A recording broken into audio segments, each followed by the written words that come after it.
Since 2022, British tourism has been in a steady decline by over 21%. So this is not, a Trump issue. Last when I checked, in 2022 was the President Otto Penn sitting in the Oval Office and not President Trump. Now, I don't like anyone snooping on my social media any more than any place else, but also, why would you be scared to come to the United States when in the United Kingdom, if you post a mean tweet, you go to jail, but if you rape someone, you're set out on bail? Absolute nonsense. Just please, let's have a debate based on good faith, actual facts.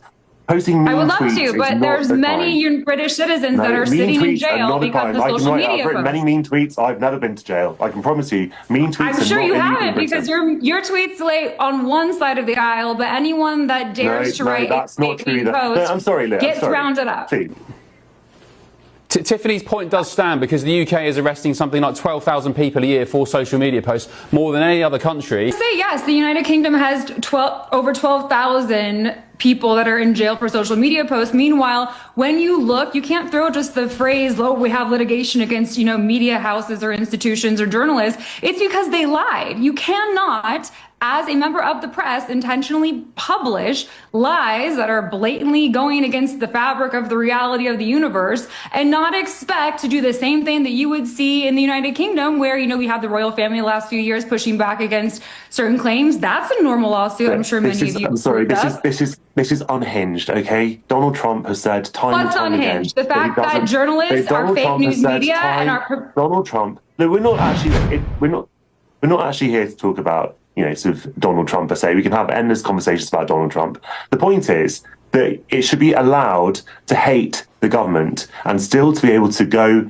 into that country. What about all the citizens that are landing in Heathrow, landing in, Gatwick, who literally have been detained? I have 3 friends right now that are not allowed to step foot in British soil, despite one of them being British. My friend Jade Warwick, my other friend Ava. Let me finish. So you cannot even compare the two when people are going to jail. Last time I checked, we don't put people in jail for social media posts in the United States. I want to. If you can give me evidence that 12,000 people are in jail. What I will add. No one's in jail for tweet. People are in jail for inciting murder, which might have been done online. Hang on.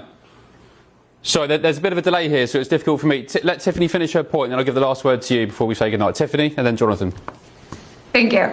What I will add is that the United States stands for free speech. Yes, we do. But it is a privilege to come to the United States. As Marco Rubio said, this is not a right. You don't have a right to come into my country. It is a privilege. We are a free nation, but you don't just get to come here if you hate us and you want to, bomb a school, bomb a church, bomb a federal building.